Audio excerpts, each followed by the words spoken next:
Hola amigos, ¿qué tal estáis? Así como habéis visto en el título del vídeo, ¿me puedo comprar un SUV diésel?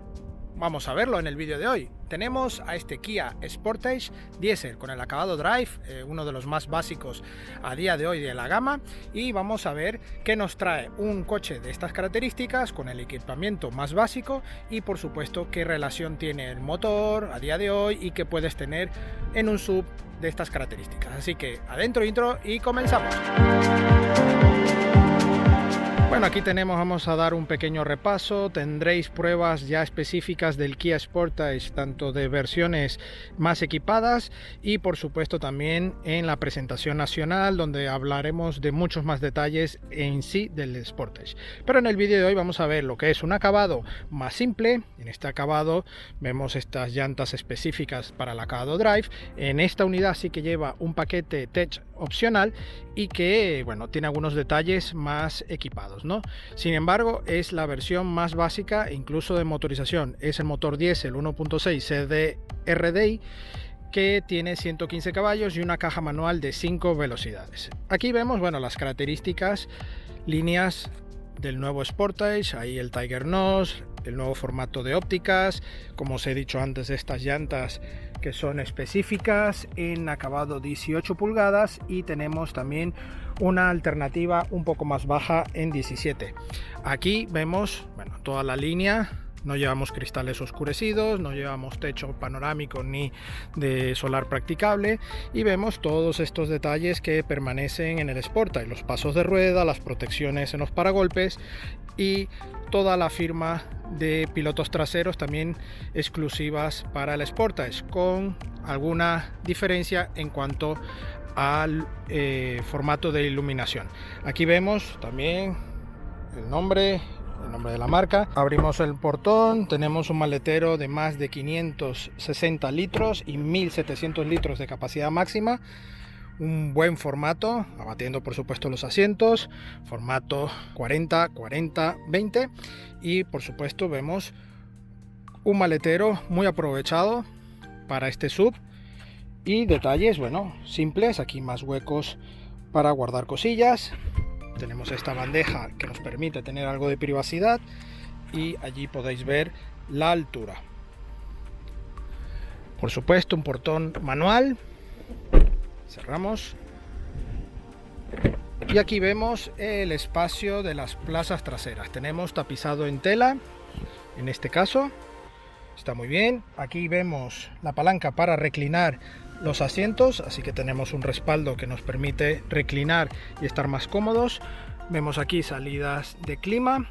Podremos regular en esta versión la temperatura en la parte trasera, así que es un clima 3 zonas, un pack bastante interesante adquirir, y los puertos USB en esta zona del respaldo de los asientos delanteros. Muy buen espacio. En cuanto a altura, aquí más de 5 dedos de separación y buena disposición.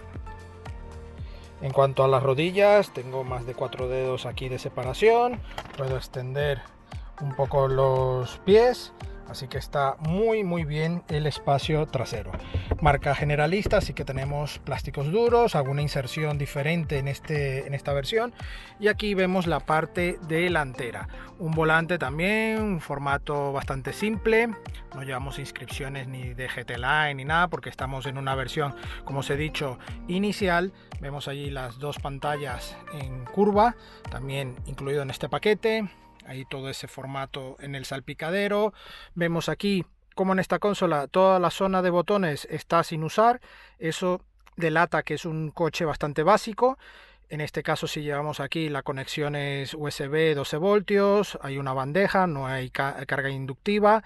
Vemos aquí toda la parte de palanca de cambios con el modos de conducción, auto hold, control de descenso, sensores de parking y cámara marcha atrás. Aquí tenemos un pequeño huequecillo, dos portabebidas y aquí una guantera y reposabrazos. Todo con detalle simple, elevalunas, no llevamos control de ángulo muerto, pero bueno, detalles que hacen que este coche sea simple pero bien equipado a nivel general, porque estamos en un segmento bastante bueno, ¿no? De segmento C-Sub. Aquí vemos la parte de iluminaria trasera. En esta zona también no llevamos ni techo ni nada, pero bueno, acabados buenos pero acordes al segmento en el que está. Aquí damos un vistacillo en la parte delantera, podemos ver los asientos con buen formato, buena ergonomía, ajuste manual, vemos aquí el freno electrónico y bueno, vamos a encender las pantallas para que veáis cómo va. Tenemos acceso, es por llave, pisamos embrague y aquí tenemos todas las opciones disponibles. Al seleccionar Sport se nos cambia el formato, modo eco y modo normal, ¿vale? Bastante bien. Aquí vemos un poco el sistema incluido, buena usabilidad, este control de 2 modos, aquí para multimedia y aquí para el clima, bastante bueno. Esto es lo que os comentaba, que está totalmente vacío, no tenemos carga inductiva para el móvil, palanca de cambios buena y aquí la guantera para guardar documentación, huecos en las puertas y aquí, bueno, simple SOS y iluminación aquí en esta parte interior.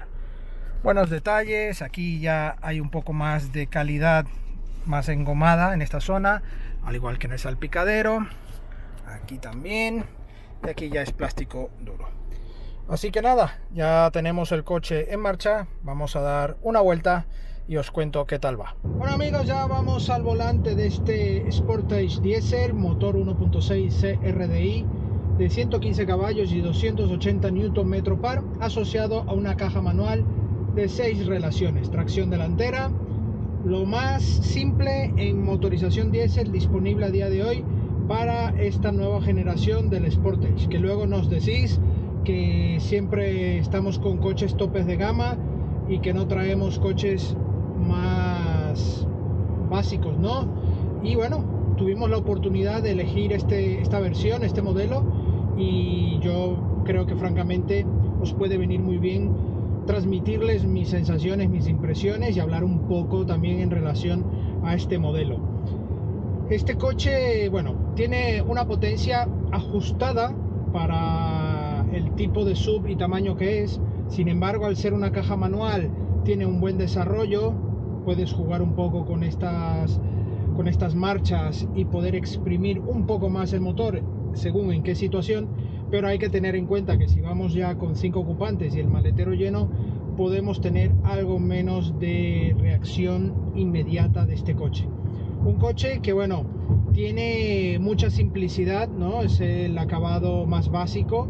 Eso sí, lleva un paquete opcional y hace que tenga por lo menos navegación, tenga estos sistemas tecnológicos un poco más altos, pero carecemos de sistemas como una calefacción para los asientos, mucho menos ventilación, calefacción en el volante, no lo tenemos, no tenemos detección de ángulo muerto.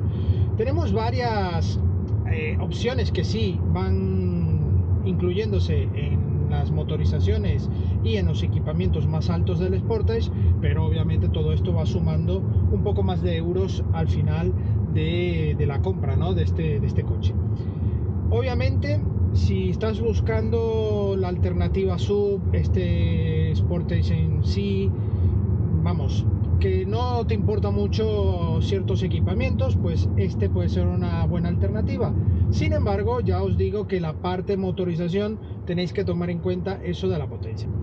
Yo hace unos años atrás tuve una versión de la competencia, el Nissan Qashqai, con la alternativa también de 115 caballos y un motor que a mí me gustó desde el momento que lo probé y luego le tuve en propiedad.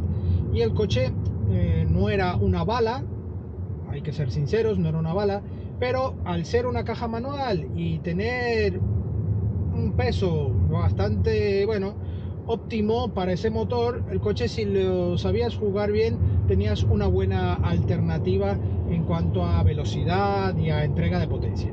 Pero obviamente ya cuando teníamos peso en el coche, carga en el maletero, esa potencia ya se veía algo más mermada, por supuesto, y ya en los motores un poco más potentes ya tendríamos esa opción un poco más solventada, pero todo esto encarece. En este caso, para el Sportage es una motorización que entrega muy bien el par, obviamente haciendo uso de la caja de cambios. Tenemos una buena dirección, una buena conducción, una suspensión que recoge bien, es bastante sencilla. Tenemos las inercias típicas de un SUV. Los elementos en cuanto a puesto de conducción están correctos, tenemos buena disposición del entretenimiento y del cuadro de instrumentos con buena ubicación, los espejos son muy buenos. Igual os invito a ver la prueba de este Sportage tanto en su presentación como luego en una versión más alta de gama, os dejaré por aquí la tarjeta. Pero bueno, en cuanto a ser una versión básica, sí que me resulta un poco ciertos detalles ya un poco más de toda la vida, ¿no? Una caja de cambios que si es suave, tiene un buen recorrido, pero ya cuando te bajas de coches más potentes o incluso más equipados, notas ciertos detalles, como por ejemplo el encendido por llave. Ya no en esta versión no tenemos el encendido por botón, y esto sobre todo te da un choque cuando ya te vas acostumbrando. En nuestro caso, que estamos todas las semanas probando coches, nos resulta un poco contradictorio ya volver a este tipo de tecnología, ¿no? de antaño, que bueno, más básica. Entonces, por ejemplo, al acercarnos al coche no tenemos manos libres de acceso al coche por las puertas, tenemos que abrir con el mando, el botón, el encendido por botón. Tenemos los modos de conducción Eco, Normal y Sport en esta opción, pero no tenemos más opciones como por ejemplo aquí el tema de cámaras, y tenemos sensores de parking, tenemos control de descenso, que bueno, no está mal para un coche con características un poco sub, que puedes ir por alguna pista o algo por su altura y bueno, tener esa alternativa. La insonorización, por ser motor diésel, por supuesto, como va un poco también el sentido de este vídeo. ¿Me compro un coche diésel, Ángel? Pues miren, eso como siempre, si haces muchos kilómetros, puede ser tu alternativa. Eso sí, tener en cuenta que tenemos la etiqueta C medioambiental y las posibles restricciones que puedan ir saliendo a futuro, ¿no? Tenemos una agenda estatal, de gobiernos, en fin, de la Comunidad Europea, que hacen que este tipo de motorización sea un auténtico demonio, ¿no? Está todo, vamos, puesto de una manera de que sea algo, vamos, crucial el que te compres un coche de este tipo. Yo, vamos, a uso me parece una muy buena alternativa, sobre todo para quien haga muchos kilómetros. Tiene muy buena relación tanto de par y de entrega de potencia, eso me gusta, y la combinación en este Sportage está muy lograda. La insonorización, pues que ahí me he quedado un poco cuando lo presenté, que era esta parte diésel, ¿no? La insonorización pues tiene esa rumorosidad de un coche diésel muy común. En la parte exterior suena más que en el interior, pero bueno, si estás acostumbrado a este tipo de motorización no viene nada mal. Lo que pasa es que claro, ya cuando pruebas a lo mejor un motor híbrido o un motor gasolina, ya no te digo un coche eléctrico, pues ya cuando pasas nuevamente a estos motores te puede chocar un poco, ¿no? Pero si realmente estás buscando un coche diésel y quieres seguir apostando por este combustible, pues en este Sportage no vas a tener ningún problema. Y digo cuando haces muchos kilómetros, porque por ejemplo en esta unidad que ya tiene 23.000 kilómetros, una unidad que ha sido ya bastante probada, y tiene en el ordenador de a bordo, que no ha sido hecho por nosotros, tiene una información acumulada de unos 3.350 kilómetros, y con un consumo combinado en todos esos 3.300 kilómetros de 6,4. En nuestra prueba, que es una prueba de 584 kilómetros hecho en estos 7 días, estamos en 6,5, con lo cual esos 3.400 kilómetros de ordenador general, que está en 6,4, y el nuestro 6,5, nos da, bueno, una clara evidencia de consumo bastante correlativo, ¿no? Tenemos allí esos consumos bastante en línea, ¿no? De esos 6,5, un consumo que veo bastante bien para este motor diésel. 115 caballos, un poco bajo, ahí hay que mencionarlo, pero ya os digo que para un uso normal, de uso diario, de algún viaje a ritmo y a marchas normales, este coche te va a cumplir perfectamente. Si es necesario incluso remolcar con este coche o hacer algún tipo de uso más fuerte, sí te recomendaría ir a una motorización un poco más potente. Bueno, como despedida y veredicto final, yo os cuento que comprar a día de hoy un coche diésel, en este caso del segmento SUV, puede ser una buena opción. Si haces kilómetros y recurres a este tipo de coche es porque viajas mucho y quieres tener aún esa gran autonomía y esa tranquilidad y fiabilidad de motores diésel, ¿no? Pero a día de hoy ya las marcas ofrecen, como por ejemplo Kia en la gama Sportage, muy buenas alternativas con amplia variación de motores, incluso híbridas enchufables, microhíbridas, que también te pueden ir muy bien. Eso sí, el precio de este coche sin descuentos ni promociones está alrededor de los 37.500 euros. Una quizás opción buena a nivel económico para hacerte con una motorización de 115 caballos diésel con caja manual, equipamiento bastante justilla, pero con este paquete que lleva en esta unidad de prensa puedes tener algunos detalles bastante buenos a nivel de equipamiento. Así que nada amigos, espero que os haya gustado el vídeo, no olvidéis suscribiros al canal y por supuesto darle un like. Por supuesto también tenéis la prueba escrita de este coche, de otros coches y también de motos en nuestra web supermotor.online. Nos vemos en la próxima entrega, hasta de pronto.